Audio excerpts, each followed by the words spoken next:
Gente querida, alegria do encontro, sou Nina Veiga e estou aqui no canal Paz e Bem a produzir conhecimento a partir da antroposofia da imanência, um ativismo delicado por uma estética da vida viva. E hoje vamos para o 5º episódio da 13ª temporada do nosso programa que tem como título Antroposofia da imanência, ativismo delicado por uma estética da vida viva. O tema dessa 13ª temporada é espiritualidade como humanismo, humanismo como espiritualidade. E temos o episódio 5 que diz os dilemas do nosso tempo, e são muitos, não é? Quem vai trazer esse tema para nós é o historiador, sociólogo e pedagogo, mestre e doutor em ciências sociais, especialista em pedagogia Waldorf, professor de classe na Escola Waldorf, João Guimarães Rosa, o professor doutor Yuri Rodrigues da Cunha e... Opa, não vou repetir nada disso. Copiar e colar não é uma boa técnica, gente. Eu vou dizendo, eu fiz um recorte da ementa que diz a relação entre sujeito e objeto sem a dominação de um sobre o outro. Esse fundamento é justamente uma lógica de pensar a relação do ser humano com o mundo, semelhante a cosmos-visões de diferentes povos e culturas em seus diversos saberes de espiritualidade. E, nesse episódio 2, o professor trará espiritualidade como humanismo e humanismo como espiritualidade, os dilemas de nosso tempo. Vamos chamar, então, o nosso professor aqui, deixa eu ver como é que é, assim e assim, e assim. É uma manobra digital. Seja bem-vindo, Yuri querido, ao nosso 5º episódio. Está terminando a série, eu adorei a companhia. Foi a primeira vez aqui no nosso programa do canal Paz e Bem que eu tive uma companhia. Muito bem, Yuri, querido, como você chega?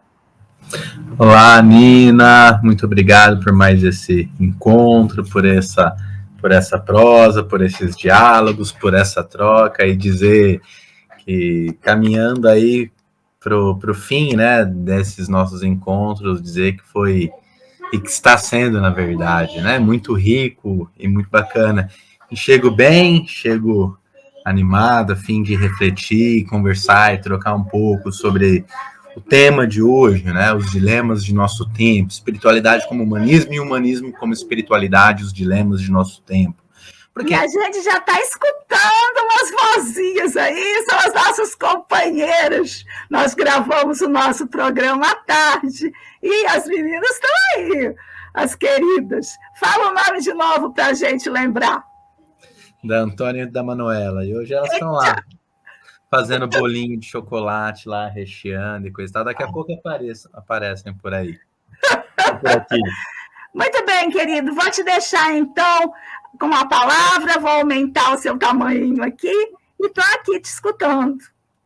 Muito bem, Nina. Então, chegamos nesse 5º episódio, não é? Esse 5º episódio, ele traz para nós um elemento central de toda a nossa reflexão que viemos fazendo ao longo desses 4 episódios anteriores, né? E aqui a gente culmina numa questão que para mim é muito cara e que de alguma forma para o Steiner também o é, quando ele diz do professor ou do antropósofo, que em alguma medida ele tem que ser um sujeito interessado pelo seu tempo.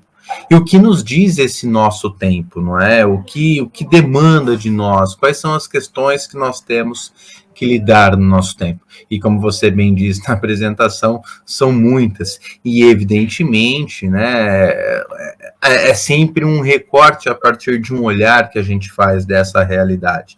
Então, para quem nos acompanha, entender um pouco esse percurso, para perceber como que a gente chega neste momento crucial aqui da nossa reflexão.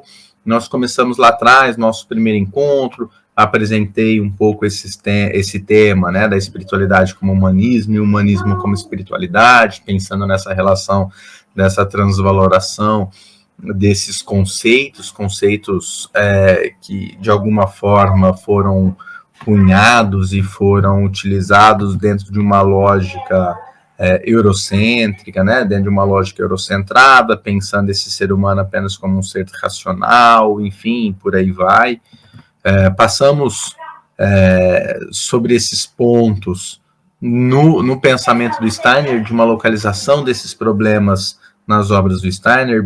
Vimos ali naquele momento que o Steiner é um autor que se debruça sobre essas temáticas. No terceiro encontro, discutimos um pouco sobre essa relação dessa espiritualidade no Steiner, tentando entender essa antroposofia como praxis, ou seja, né, essa espiritualidade como uma relação não somente ou não de uma ascese individual, mas de uma prática coletiva, de uma prática social, de uma prática também política, não é? Aquilo que nós chamamos como praxis.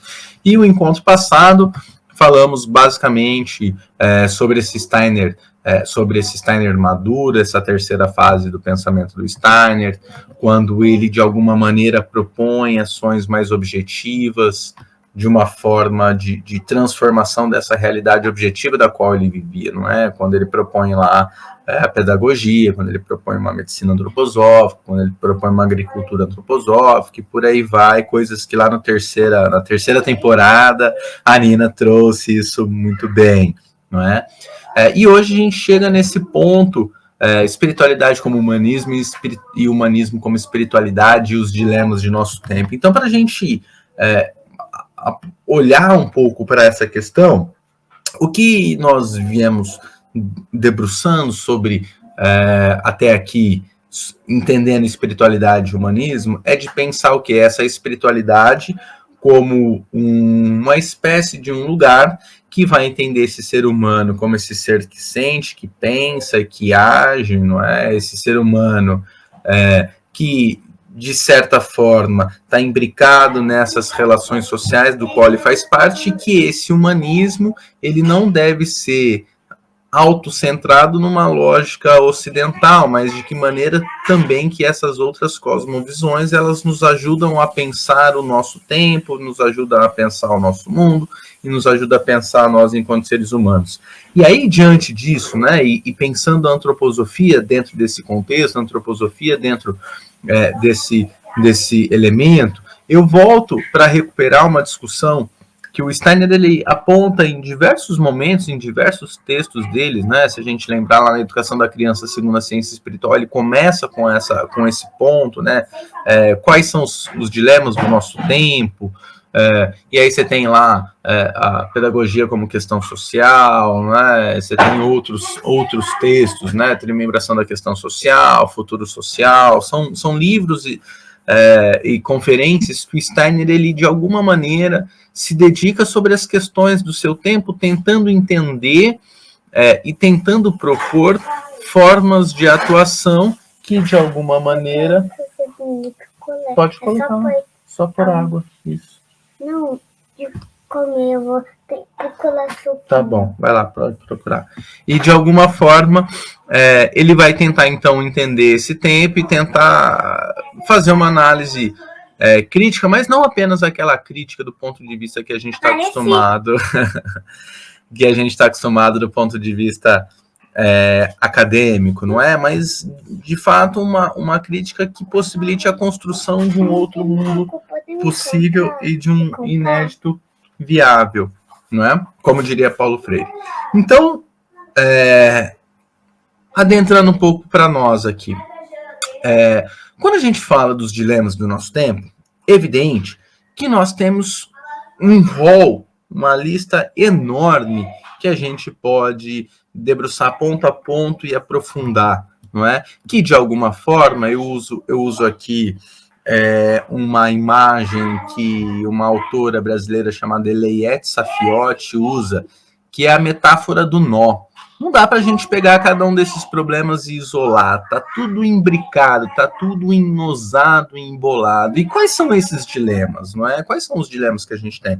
Bom, são vários, como eu disse. Então a gente tem as questões étnico-raciais, é a questão do racismo, que é um problema nosso, da nossa branquitude. Nós temos uma questão de gênero, nós temos uma questão da misoginia, nós temos uma questão do machismo, nós temos questões ambientais, nós temos questões de desigualdade econômica, né, de uma concentração de renda, nós temos um pensamento antidemocrático, nós temos um pensamento fascista, nós temos uma lógica de um Estado necropolítico, para usar a expressão do Achille Mbembe. Nós temos, diante de tudo isso, uma dimensão de uma colonialidade do pensamento, quer dizer, de que maneira que nós, enquanto sujeitos que ocupamos ou que estamos no sul do planeta, temos uma mentalidade dos nossos colonizadores, que de alguma forma outros autores vão chamar isso de ideologia, ou seja, não é? Nós temos aqui questões que são urgentes, que são necessárias e que, de alguma forma, a gente precisa trocar a roda do carro com o carro em movimento. Não dá para a gente parar o carro, trocar a roda e ver se vai funcionar. E diante desses dilemas, desses desafios que são enormes, que nos mobilizam, não é? A gente ainda também tem que lidar com as questões dos nossos cotidianos, dos nossos microcosmos, dos nossos microespaços de atuação, não é?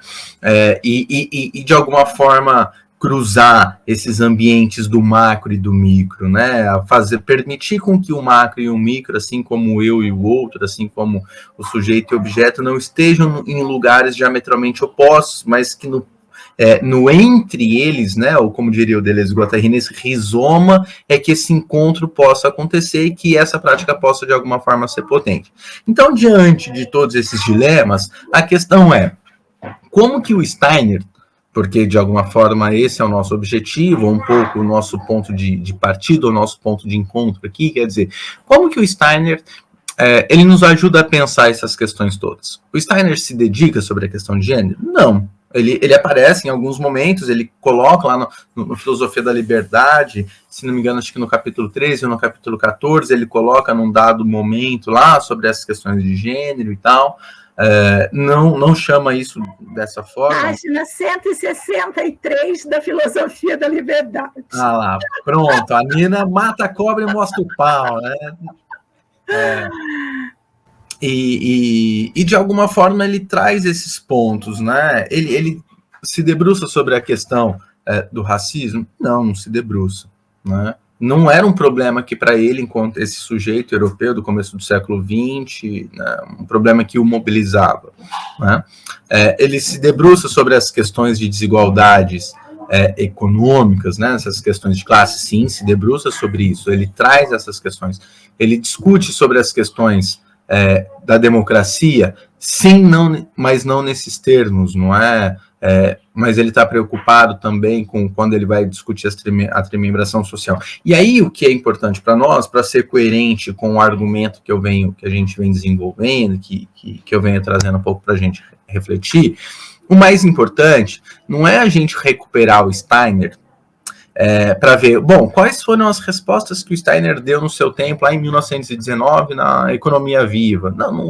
Não é isso, mas como ele pensou essas questões no seu tempo e como, a partir dessa premissa metodológica, a gente pode pensar o nosso tempo. Eu acho que esse é um exercício importante do ponto de vista metodológico para a gente se debruçar sobre o pensamento do Steiner e sobre qualquer outro autor que a gente se utiliza para ajudar a pensar o nosso tempo. Não é usar a resposta do autor, mas é usar as perguntas que ele fez para a gente desenvolver as nossas próprias respostas, não é? Bom, então, diante disso, evidentemente que eu não posso pensar todas essas questões, desconsiderando esse ser humano nesse campo de uma dimensão espiritual. Ou seja, não é? Pensar esse ser humano numa dimensão espiritual, mais uma vez, não significa defender uma perspectiva ascética de que a espiritualidade ela se dá de uma forma isolada. Pelo contrário, a espiritualidade ela é uma relação social, ela é vista como dentro dessa dimensão política. Bom, e aí, então, o que a gente precisa primeiro reconhecer, né? Um pouco essa interpretação que eu faço. E Nina, fique muito à vontade quando você quiser também trazer e colaborar e entrar. Eu sei que você já faz isso, mas deixando ainda mais à vontade, não é? Obrigada. Primeiro de tudo, acho que um ponto-chave que eu considero, né, ou dentro de leituras que eu faço, é a gente ter uma consciência, uma autoconsciência das nossas próprias limitações, dos nossos próprios instrumentos ideológicos, dos nossos próprios lugares onde estamos, não é? E evidentemente que, diante disso, eu, enquanto um homem branco, eu vou discutir e vou refletir sobre o racismo a partir de que lugar? A partir do lugar desse pacto da branquitude que eu ocupo. E claro que, quando eu vou falar disso, quando eu vou falar de pacto de branquitude, quando eu vou falar desses elementos, como que isso se vincula ao pensamento do Steiner? Olha, o Steiner não nos sugere que nós devemos ser sujeitos atentos ao nosso tempo, não nos sugere que devemos ser sujeitos conscientes do que acontece no nosso tempo e olhando, né, para esse nosso tempo e percebendo quais são os impulsos do futuro que emergem no nosso tempo. Isso ele coloca lá naquela obra Os Sintomas da História Moderna, né? A gente precisa, de alguma forma, permitir com que esse novo emerja. A gente precisa fazer, de alguma forma, ajudar com que esse espírito do futuro ele possa encarnar no nosso tempo. E claro que, se a gente levar em consideração essa perspectiva de uma época de uma alma da consciência, o elemento fundamental e essencial tem a ver com essa própria dimensão da autoconsciência, da consciência de si, e de um desejo individual, né, dessa busca ao Cristo, para usar aqui, ficar nos termos antroposóficos, não é? E, de alguma forma, isso tudo remete a isso que eu estava dizendo, dessa dimensão de uma autoconsciência e de que maneira que eu me implico nos aspectos ideológicos que me atravessam. Tem como eu simplesmente abrir minha cabeça e tirar não serei mais machista, não serei mais racista? Não tem como. Não tem como. Né? Oxalá pudesse ser assim, mas não é. Não é porque aquilo que me atravessa, os meus atravessamentos, eu vivo numa lógica. Então, assim, eu me reconheço na medida em que eu me reconheço como sujeito parte de uma realidade social do qual eu estou inserido. E se eu parto desse pressuposto, é inegável que, se eu vivo numa sociedade racista, numa sociedade machista, numa sociedade misógina, numa sociedade LGBT-fóbica, né, que mais mata trans, numa sociedade desigual, numa sociedade orientada por uma lógica capitalista e tudo mais, eu sou atravessado por esses valores. E é inegável que esses valores estejam em mim. E é fácil encontrá-los? Claro que não. Claro que não. A gente não coloca a mão, nossa, olha só. Não, é um processo muito sutil, sobretudo porque, de alguma forma, a gente, aquelas questões, ou aqueles elementos mais estereotipados e mais escrachados, né? Vou tomar o racismo aqui como um exemplo, em certa medida tem questões que são superadas, não é? Agora, existem muitos elementos que são muito sutis e que, por vezes, eu não percebo, e que, por vezes, é difícil de entender, e que eu só vou perceber quando eu estou numa situação cotidiana qualquer e um branco e um negro fazem as mesmas questões e eu vou agir de um jeito e de outro de uma outra forma, tentando entender, né, essas sutilezas, e aí eu percebo, nossa, não tratei as pessoas, o fato do mesmo jeito. Percebe que é um elemento muito sutil, né? Não é uma questão consciente. Então, isso, não é? A gente mexe com uma questão muito profunda. E aí, dá-lhe autoconhecimento, dá-lhe meditação, para a gente, de alguma forma, perceber isso. E lidar com isso é lidar também com elementos que nos incomodam, que nos machucam, que nos provocam. Ou seja, Então, dentro dessa perspectiva, né, que eu estou trazendo aqui para a gente refletir, para a gente pensar, é essa dimensão de uma autoconsciência. Então, a partir do momento em que eu me coloco nessa relação de uma autoconsciência, de que maneira que os meus pensamentos, a minha subjetividade, ela é constituída socialmente, então eu tenho que buscar os nexos entre o meu pensar e a relação social onde eu vivo. Ou seja, tá de alguma forma também neste entre.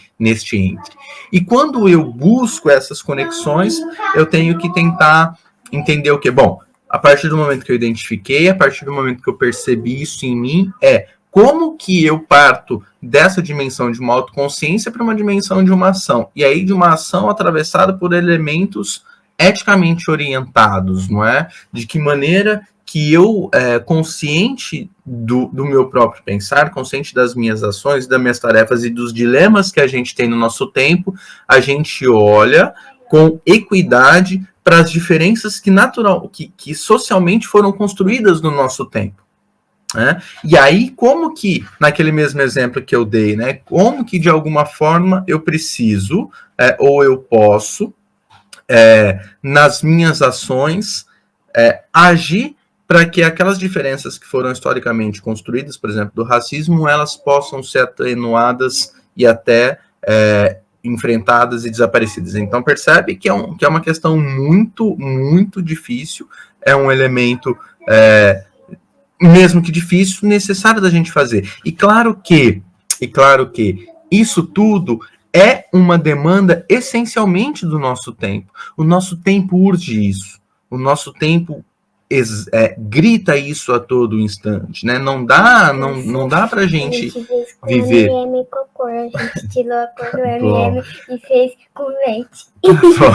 Então não dá pra gente viver num tempo onde essas questões que estão colocadas, que a gente não as enfrente de maneira consciente, de uma maneira não só individual, mas que também, de alguma forma, nós estejamos alinhados politicamente, aqui eu não estou dizendo partidariamente, mas politicamente, com sujeitos que fazem desses programas projetos de sociedade. Para quê? Para que numa sociedade, para que esses impulsos do futuro, para usar os termos steinerianos, né, que esses impulsos do futuro, que tem a ver com essa ideia de liberdade, de igualdade, de fraternidade, eles possam, de fato, encarnar nesse nosso plano.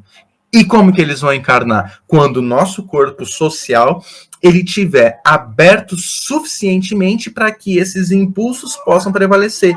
E que elemento fundamental e essencial para lidar com liberdade, com igualdade, com fraternidade, que olhar a questão racial, percebe? Que olhar a questão de gênero, que olhar a questão de classe, esses elementos são fundamentais para que esse espírito do nosso tempo, ou essa essência daquilo que surgiu num dado momento na Revolução Francesa, elas possam estar na ordem do dia, não é? E claro que as respostas que eu vou dar, cada sujeito, e esse que é o interessante e o difícil da coisa, cada sujeito vai construir os seus próprios caminhos. Não adianta eu chegar e falar assim, olha pessoal, a partir de agora vamos todo mundo fazer isso, que a gente chega lá. Não chega. Eu posso chegar. A Nina, talvez não. Por quê? Porque a Nina vai buscar um caminho que é dela.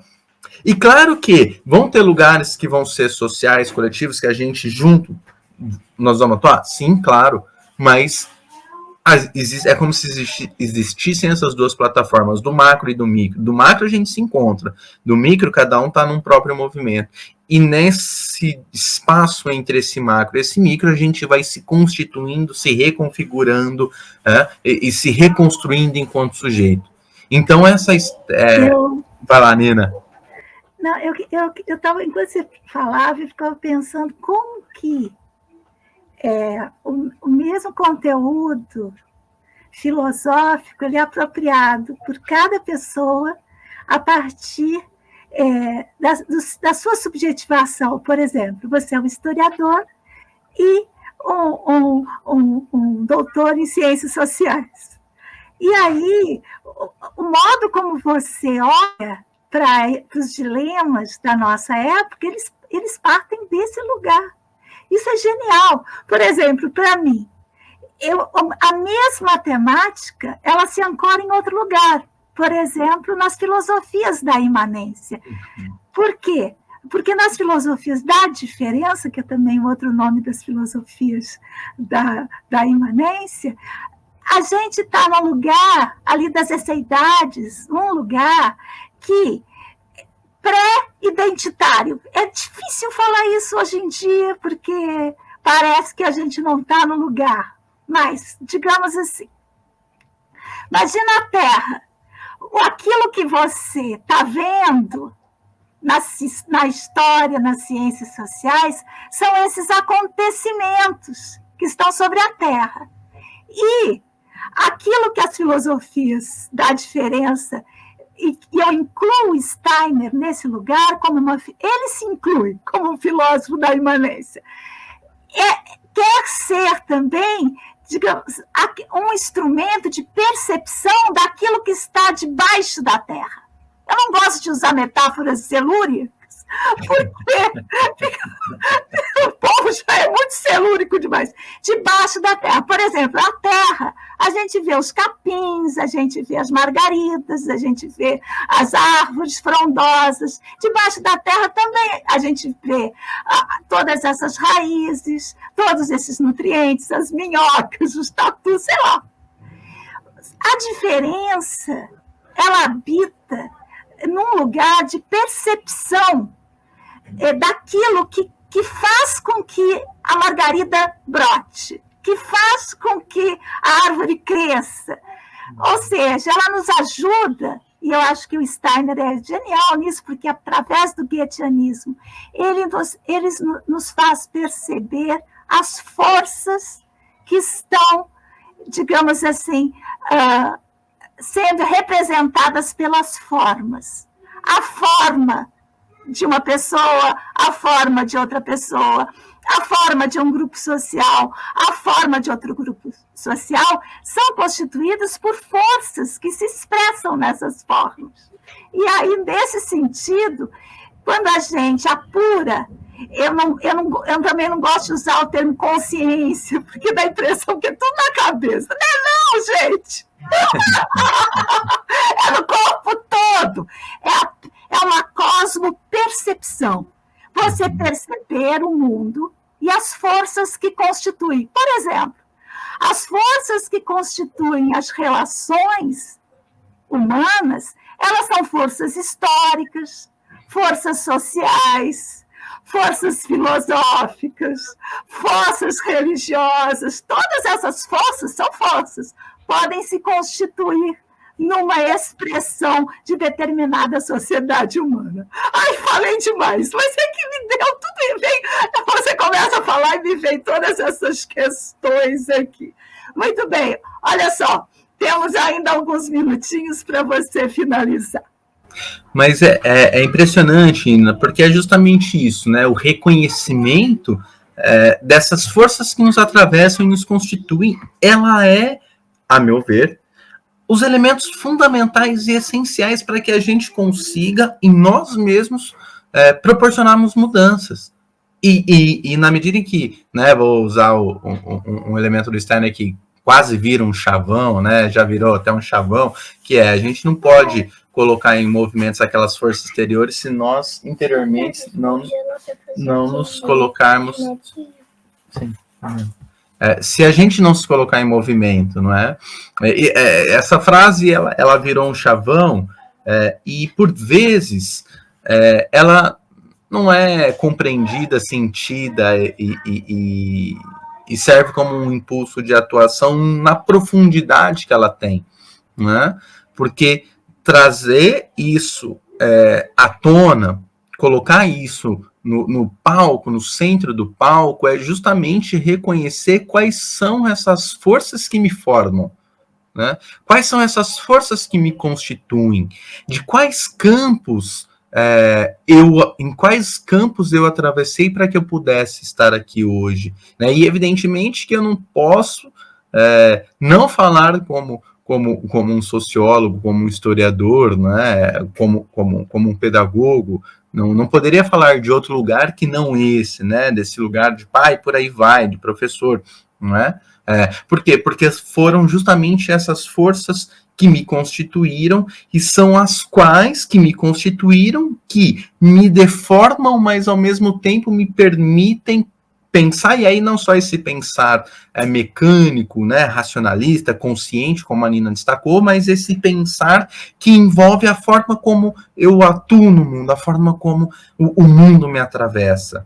Percebe? Porque aí a gente sai desse campo onde esse pensar, onde essa consciência ela é a responsável por tudo, não é? E se a gente for levar as últimas consequências desse argumento, a inteligência artificial, ela está mostrando que o nosso instrumento do intelecto, do pensar, a máquina ela consegue fazer operações muito mais rápidas do que nós e muito mais ágeis, ou seja, aquilo que supostamente foi visto como algo que era essencialmente humano, o pensar, a máquina, de alguma forma, né, a inteligência artificial, ela faz muito melhor do que nós, mais bem feito do que nós. É evidente que a gente pode dizer que a inteligência artificial, ela está no campo do Cronos, e não do Kairos, né? Ela está no tempo daquilo tudo que a gente alimenta ela, mas ela não anuncia o que vai vir, ela não está no tempo. Ela não tem devires. Ela não tem devires, ela não tem devires. Porque os devires dependem de outras potências que não só as intelectuais, não só os registros sonoros, os registros